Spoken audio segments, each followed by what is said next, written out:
अनेक जणांच्या घरामध्ये अमावस्या आणि पौर्णिमेला त्रास होत असतो. अनेक जणांच्या घरामध्ये अमावस्या आणि पौर्णिमेला संचार होत नाही. काही जणांना हे कळतसुद्धा नाही की आपल्या घरामध्ये नक्की काय होतंय. तुम्हाला कधी असं जाणवलं आहे का की अमावस्या आणि पौर्णिमेला तुमच्या घरात त्रास होतोय, भांडण होतंय, मानसिकतेबद्दल होतंय, मन अस्थिर राहते, चिडचिडेपणा वाढते, नकारात्मक विचार येते किंवा भावनांचा उद्रेक होतो, घरातील वातावरण अचानक बदलते, घरात भांडणे होते, किरकोळ वातावरणावरून वाद होते किंवा वातावरण तणावपूर्ण वाटते, शारीरिक आणि मानसिकतेवर परिणाम होते, झोप न लागणे, अनिद्रा अवस्थेत वाटणे किंवा व्यवस्थित वागणे विचित्र होणे, उदाहरणार्थ शिवीगाळ करणे, मारहाणीस धावणे. काही लोकांच्या मते या काळात घरात काहीतरी असामान्य घडल्यासारखे वाटणे किंवा विचित्र अनुभव येते. हे तुम्ही कधी ऑब्झर्व केलं आहे का की अमावस्या आणि पौर्णिमेला आपल्या घरात भांडण का होतात, नक्की काय होते, नक्की कारण काय आहे. तर अमावस्या जवळ आली की अमावस्येच्या 2 दिवस अगोदर आणि अमावस्या संपली की 2 दिवस नंतर, तसेच पौर्णिमा जवळ आली की पौर्णिमेच्या 2 दिवस अगोदर, पौर्णिमेच्या नंतर 2 दिवस तुम्ही हे पाहिलं आहे की तुमच्या घरात या दिवसात भांडणं होतात, तर अचानक कटकटी होतात. आणि जर नसेल पाहिलं तर या अमावस्या जवळ येत आहे तेव्हा तुम्ही आवर्जून लक्ष द्या की या दिवसामध्ये आपल्या घरामध्ये भांडणं कलह होतात का.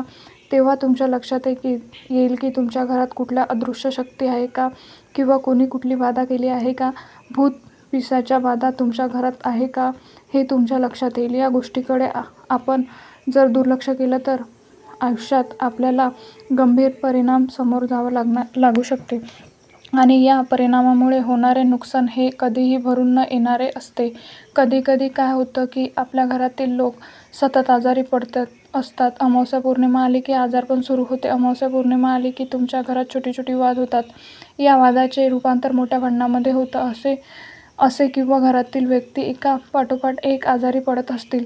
अमावस्या पौर्णिमा जवळ आली की तुमचे बाहेर कोणाशी तरी भांडणं होत असेल किंवा समाजातील लोकांचा तुमच्याकडे बघण्याचा दृष्टिकोन या काळात बदलत असेल, तर या दरम्यान तुमचं एखादं काम होत असेल तर त्या कामामध्ये अचानक अडचणी निर्माण होते असतील आणि ते काम तुमचं होत नसेल तर अशी लक्षणे तुम्हाला दिसत असतील तर आता सावध व्हा. तसेच अमावस्या पौर्णिमेच्या दरम्यान तुम्हाला स्वप्नामध्ये भूत दिसणे, मेलेली माणसे दिसणे किंवा स्वप्नामध्ये तुम्ही एकटाच पडक्या ठिकाणी गेला आहात की तिथे पूर्ण अंधार आहे असं जर तुम्हाला दिसत असेल किंवा स्वप्नामध्ये तुम्हाला असं वाटत असेल की तुमच्या छातीवर कोणीतरी बसलं आहे, झोपेत तुम्हाला असं वाटत असेल की तुमचा श्वास गुदमरतोय, तुम्ही आवाज देत आहे पण तुमचा आवाज ऐकू येत नाही किंवा तुमच्या घरामध्ये सतत भास होत असतील की घरामध्ये कोणीतरी आहे किंवा तुम्ही एखादी वस्तू ठेवली असेल आणि अमावस्येला पौर्णिमेला दरम्यान त्या वस्तू जर जागा बदलणार असेल आणि परत ती वस्तू त्याच जागेवर असेल,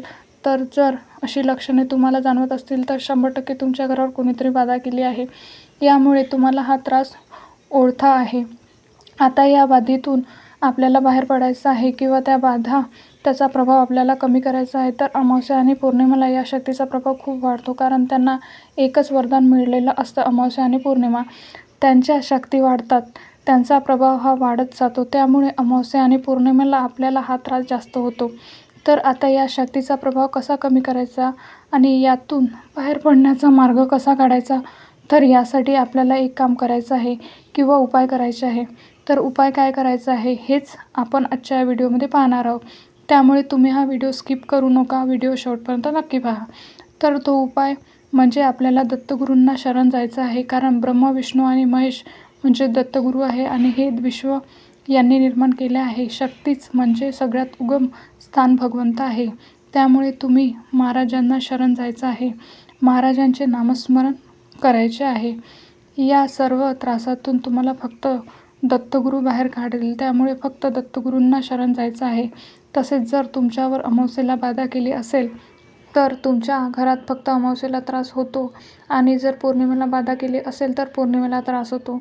आपण सर्वसाधारण माणसे आहोत, पण या शक्ती आहेत त्या आपल्याला कळण्याच्या पलीकडे आहेत.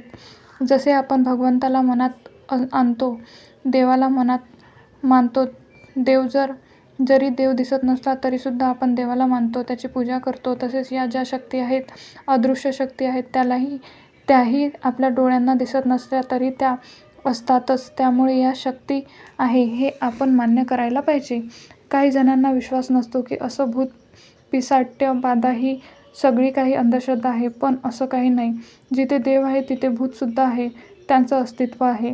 जसे देवाचं अस्तित्व आहे हे आपण मान्य केलं तसेच या काळ्या शक्तीचे सुद्धा अस्तित्व आहे हे सुद्धा आपण मान्य करायला पाहिजे. जर या शक्तीपासून आता आपला बचाव करण्यासाठी किंवा या त्रासापासून मुक्त मिळवण्यासाठी आपल्याला यातून बाहेर पडण्यासाठी काही उपाय करायचे आहे, तर त्याच्यातील पहिला उपाय म्हणजे तुम्ही तुमच्या घरात दत्त महाराजांचे नामस्मरण करायला सुरुवात करा. सकाळ संध्याकाळ घरामध्ये दत्त बावन्नी ऐकायला सुरुवात करा. तसेच रोज देवपूजा केल्यानंतर तुम्हाला दत्त महाराजांची एक माळ जप करायची आहे किंवा श्री स्वामी समर्थ या मंत्राचा देखील तुम्ही एक माळ जप करू शकता. फक्त दत्त महाराजांच्या नामस्मरणामुळे देखील या वाईट शक्तीचा प्रभाव हा कमी होईल. कारण सगळ्यामध्ये दत्त महाराज असे एक आहे की ते पिशाच्च्या बाबतीपासून आपल्याला मुक्ती मिळवून देतील. तुम्ही गंगापूरमध्ये देखील पाहिलं असेल, ज्यांच्यावर या काळ्या शक्तीचा प्रभाव असतो किंवा त्यांच्यावर कोणी कर्णीबाधा केली असते, अशा लोकांना गंगापूरमध्ये म्हणजे श्री दत्त महाराजांच्या स्वाधीन करतात आणि मग दत्त महाराज त्या वाईट शक्तींना असे पळून लावतात की त्या शक्ती परत तुम्हाला कधी त्रास देणार नाही. त्यामुळे घरामध्ये दत्त महाराजांचे नामस्मरण किंवा श्री स्वामी समर्थ महाराजांचे नामस्मरण करायला त्यांची पूजा करायला सुरुवात करा. जर तुमच्याकडे दत्त महाराजांचा फोटो मूर्ती नसेल तर श्री स्वामी समर्थ महाराजांच्या फोटो किंवा मूर्ती असेल तरीसुद्धा चालेल, तुम्ही त्यांचे नामस्मरण करा. पण यापैकी दोन्ही जर तुमच्याकडे नसेल तर आवर्जून श्री स्वामी समर्थ महाराज किंवा दत्त महाराजांची मूर्ती किंवा फोटो तुमच्या घरात आवर्जून तुमच्या मंदिरात देवघरात स्थापन करा. यानंतर दुसरा उपाय म्हणजे जर तुम्हाला अमावस्येला त्रास होत असेल तर अमावस्येच्या दिवशी तुम्ही दत्त महाराजांचा अभिषेक करायचा आहे आणि अभिषेक झाल्यानंतर तुम्ही गुरुचरित्र या 14व्या अध्याय, 18व्या अध्याय आणि शिवलीलामृत या ग्रंथाचा 11वा अध्याय हे तुम्हाला पठण करायचं आहे. तसेच दत्तगुरूंचे नामस्मरण करायचे आहे. 3 अगरबत्त्या लावायच्या आहे. ब्रह्मा विष्णू महेश अशा 3 अगरबत्त्या लावायच्या आहे आणि त्या अगरबत्ती संपेपर्यंत तुम्हाला महाराजांचे नामस्मरण करायचे आहे. हा उपाय जरी तुम्ही अमावस्येला केला तरीसुद्धा दत्त महाराज या वाईट शक्ती आहे या वाईट शक्तीपासून तुमच्या घरातून मुक्ती करेल, घरातून हाकलून देतील. कारण महाराज हे एक असे आहेत, महाराजांकडे अगाध शक्ती आहे. दत्त महाराजांना शरण गेल्याने तुमच्या जीवनातील सर्व अडचणी, अडथळे दूर होतील. तुम्हाला जो काही त्रास होत होता तो सुद्धा दूर होईल. तसेच तुम्ही दर गुरुवारी गुरुचरित्राचा 14वा अध्याय देखील आपल्या घरामध्ये पठण करू शकता. यामुळे देखील तुमच्या आयुष्यात प्रगती होईल. घरामध्ये भांडण, कटकट ज्या होत्या त्या कमी होतील. हा उपाय तुम्ही करून बघा. फक्त हे उपाय करताना तुम्ही महाराजांवर श्रद्धा, विश्वास हे असायला हवा, तरच महाराज तुम्हाला त्याचे फळ देतील. तसेच याचे आणखी एक कारण नक्कीच असू शकते.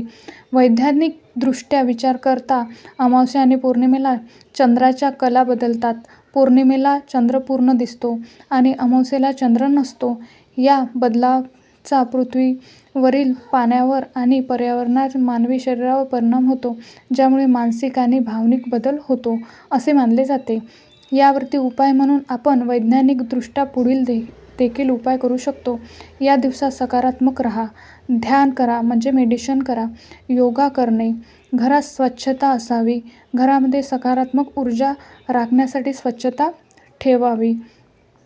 धार्मिक विधी, पूजा करणे, मंत्रोपचार करणे, जसे की पितृपक्षात श्राद्ध करणे, असे काही छोट्या छोट्या उपाय केल्याने देखील आपल्याला घरामध्ये सकारात्मक ऊर्जा निर्माण होते आणि आपल्या घरातील नकारात्मक ऊर्जा ही पूर्णपणे हळूहळू निघून जाते आणि आपली मनशांती परत येते. घरातील भांडणे, कटकटी हे पूर्णपणे हळूहळू नष्ट होतात. त्यामुळे हे दोन्ही उपाय तुम्ही आपल्या घरामध्ये नक्कीच करून पहा. तुम्हाला याचे सकारात्मक बदल पाहायला मिळतील. तर हा महत्त्वपूर्ण व्हिडिओ तुम्हाला कसा वाटला? व्हिडिओतील माहिती उपयुक्त वाटली असेल तर व्हिडिओला एक लाईक नक्की करा आणि चॅनलला सबस्क्राईब करून आम्हाला प्रोत्साहित करा. धन्यवाद. तुम्ही हा व्हिडिओ पूर्ण पाहिल्याबद्दल तुमचे मनपूर्वक आभार.